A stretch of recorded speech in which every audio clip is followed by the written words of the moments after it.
Saludos amigos. Hoy vamos a hablar del libro digital Historia Política y Sindical Internacional.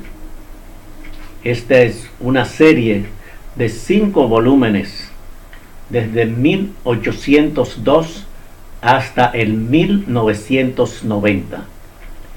Y hoy nos vamos a referir al volumen 5, que es desde 1981 hasta 1990.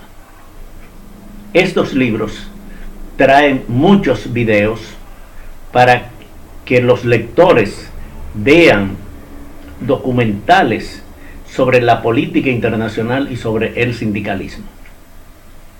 Este tiempo que transcurre entre 1981 y 1990 es la época digital que comienza en ese tiempo.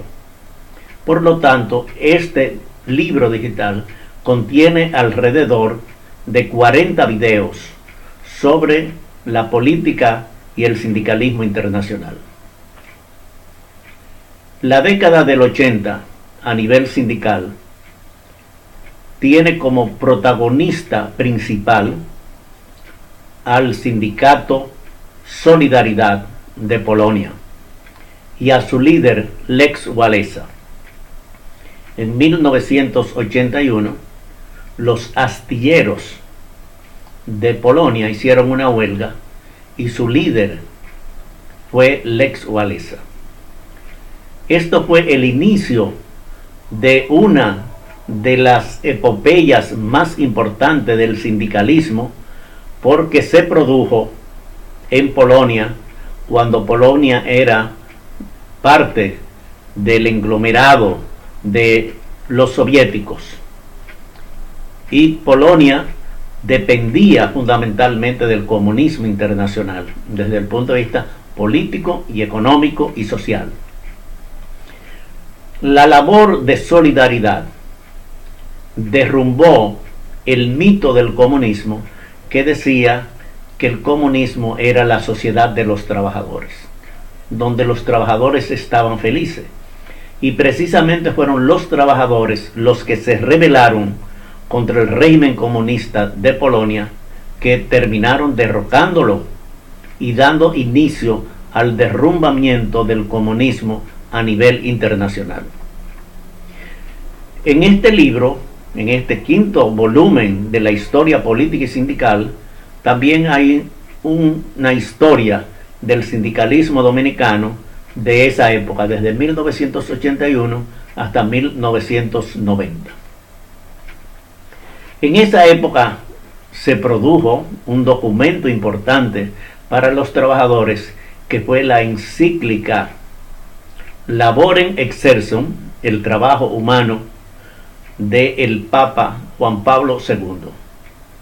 La dignidad de la persona humana y el trabajo humano son las bases fundamentales de esta encíclica, que también hace un recuento en esa época que se estaba viviendo. Fue escrita en 1981 y fue para conmemorar el 90 aniversario de la encíclica Rerum Novarum. Las encíclicas sociales tratan temas sociales de los trabajadores, del problema del salario, del empleo, del desempleo, de los niños trabajadores, de las mujeres que trabajan. Y esta encíclica, El trabajo humano, fue uno de los documentos más importantes de la década del 80, que fue escrito por Juan Pablo II. En esa época también se produjo lo que se llamó la Guerra de las Malvinas. Las Malvinas son unas islas que están frente a Argentina y que ese país desde hace mucho las reclama como suyo, pero también Inglaterra las reclama también.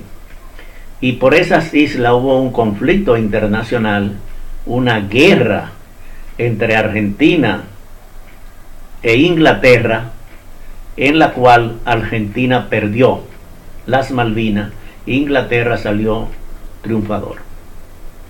Los argentinos pensaron que como eran latinoamericanos y estamos en este continente, los norteamericanos los iban a apoyar, pero los norteamericanos apoyaron a Inglaterra y fue una guerra que duró poco tiempo, en la cual murieron muchos argentinos, militares, jóvenes, y la guerra de la Malvinas fue un acontecimiento político y militar que en esa época tuvo mucho impacto en el mundo.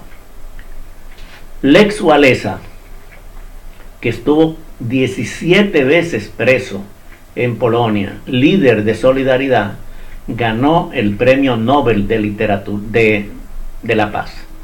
Esa es la primera vez que a un sindicalista le dan un premio Nobel, y en este caso de la paz, por su actitud que mantuvo siempre defendiendo a los trabajadores contra el régimen militar y comunista de Polonia. Ese es un acontecimiento muy importante. También se produjo en esa época lo que se llama la Intifada. La Intifada fue la lucha de niños y jóvenes palestinos frente al régimen de Israel, frente a los judíos. Y la Intifada quiere decir lucha con piedras. Y esto comenzó en 1987, después que los judíos mataron a 4 trabajadores palestinos. La indignación del pueblo y en especial de los niños y de los jóvenes fue luchar con piedras frente al sistema militar de los judíos. La Intifada todavía se da en estos tiempos y es una lucha muy desigual de niños y jóvenes con piedra frente a un régimen militar tan fuerte, sofisticado como los judíos. Se dio la caída del muro de Berlín. Alemania duró muchos años, desde el término de la Segunda Guerra Mundial, dividido en la ciudad de Berlín. Una parte de Alemania era controlada por los soviéticos y otra parte era orientado por los ingleses, los norteamericanos y los países aliados de la Segunda Guerra Mundial.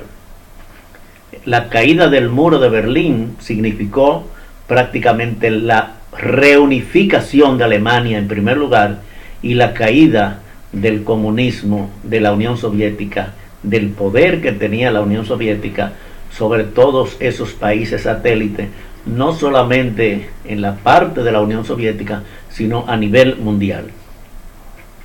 Apareció el último líder, que fue Gorbachev, y Gorbachev tenía una política distinta a los anteriores. Naturalmente también era una época diferente, y él planteó la perestroika. La perestroika quiere decir la transparencia, para actuar con transparencia de qué era lo que estaba pasando en la Unión Soviética, discutir con los que antes habían sido sus enemigos eternos, y Gorbachev pasó a ser un gobierno de transición de la Unión Soviética a la desintegración de ese gran poder militar, económico y político. Quiere decir que eso sucedió a partir de la caída del muro de Berlín. En China, jóvenes, estudiantes especialmente, quisieron imitar lo que se estaba haciendo en Europa y se dio lo que se llama la masacre de China. La masacre de China fue el ejército chino frente a jóvenes que protestaban, que querían cambiar, que el sistema chino cambiara, y eso fue un acontecimiento trágico contra jóvenes, estudiantes especialmente, también trabajadores, pero dirigidos fundamentalmente por jóvenes estudiantes. La masacre de China fue en esa época, estamos hablando de la década de 1981 hasta 1990, uno de los acontecimientos más importantes y relevantes. También se dio un acontecimiento importante que fue el acuerdo de Lomé.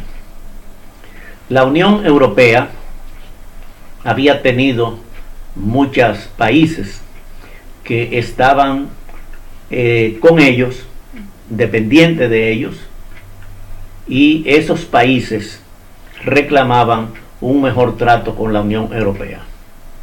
Son los que se llaman los países ACP, y ACP quiere decir de África, del Caribe y del Pacífico.